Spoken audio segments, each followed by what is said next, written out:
The sacred tales say before his birth, his mother, Queen Maya, had a dream. A beautiful white elephant offered the queen a lotus and then entered into her womb.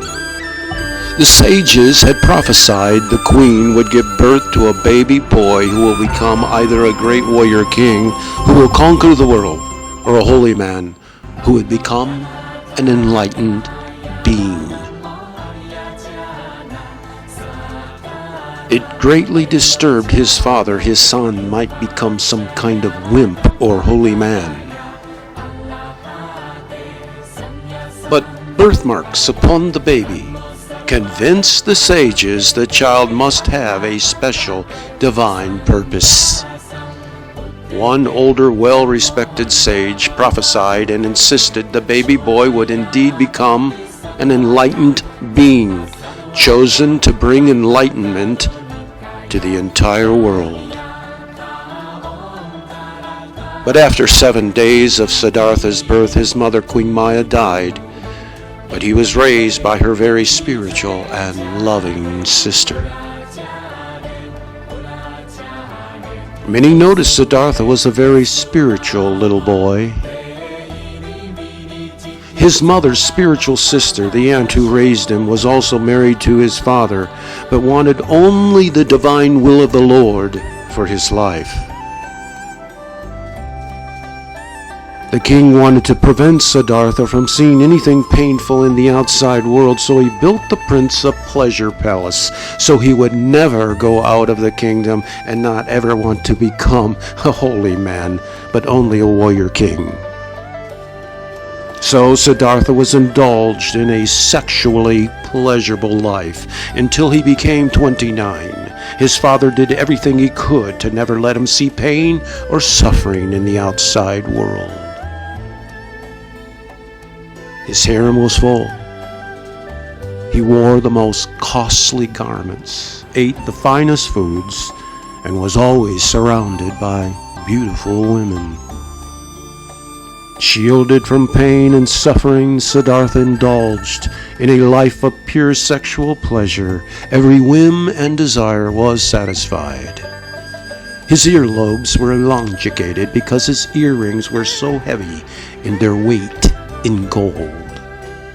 Siddhartha was athletic, winning at archery, but because of his compassionate nature, did not wish to ever be a fighter or a warrior. By the way, his name Siddhartha means the one who achieves his goal. When he was 16 years old, his father tied him in marriage with his cousin Yasodhara. His wife later gave birth to a baby boy called Rahula. And during this life, he finally escaped the four walls and entered into the four great sights. The first sight was that he saw a very old man. So he asked his attendant, "What does this mean?" And the attendant said, "That's change. One doesn't always stay young and perfect."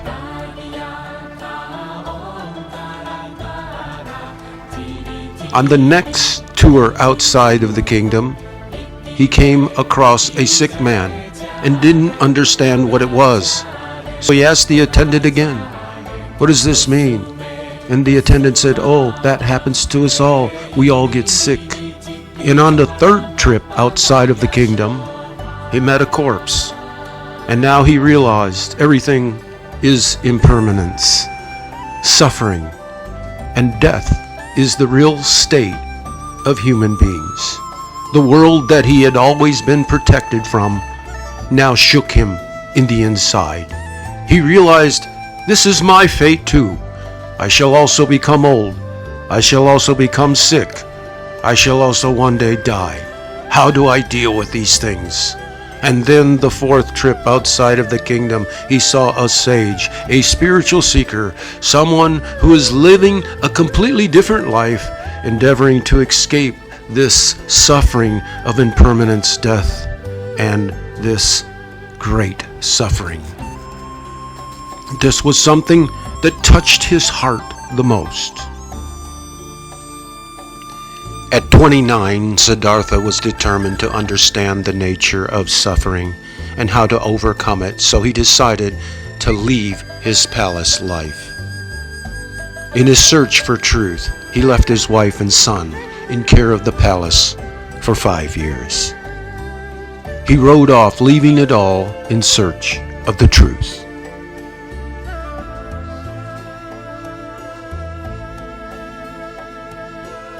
As a sign of detachment to the vanities of his former life, he even cut his hair and threw off his weighty gold earrings. With his eyes slightly open, he meditated not to escape reality, but to face himself and his demons. Painful memories of his past would often come up and try to torment him, but he would let them rise and go. His ears permanently elongated because of wearing the heavy-weighted gold earring for so long, reminding us to let go of materialism, untamed desires, and greed. He fasted about starving himself to death, still searching for the truth. Then he soon found the answer. Meditation is the cultivation of the mind. Cultivation is like playing a musical stringed instrument. The string will snap if it is too tight, or not make any sound if it is too loose. Siddhartha realized this was the problem. Indulgence in sensual pleasure or extreme penance are attachments. Be at peace with the middle path for achieving the life of liberation of the body and mind. The middle path is the answer. Let go of both worldly and religious extremes. He learned the meditative state of mind is also sustained by healthy nutrition.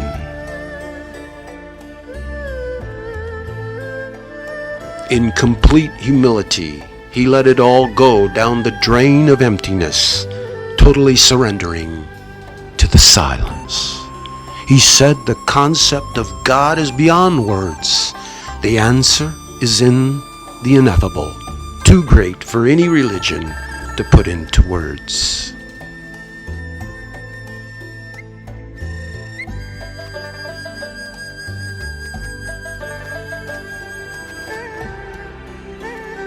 No longer controlled by the thoughts of his past or fear of the future, he is free from graspings.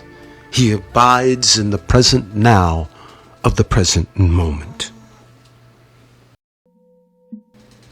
Siddhartha woke up and became known in the Sanskrit language as the Buddha, the enlightened one, or the one who awakened.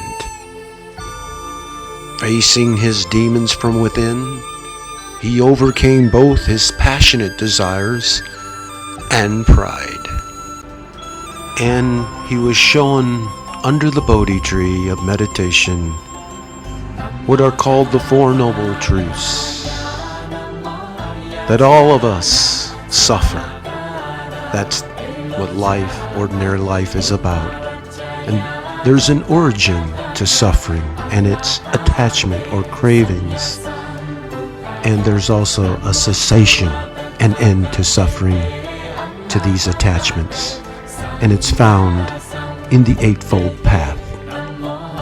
The end or cessation to suffering is found in this path.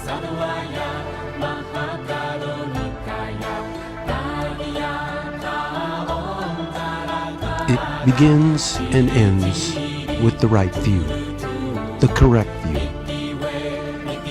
The right view is to view the world through wisdom's view.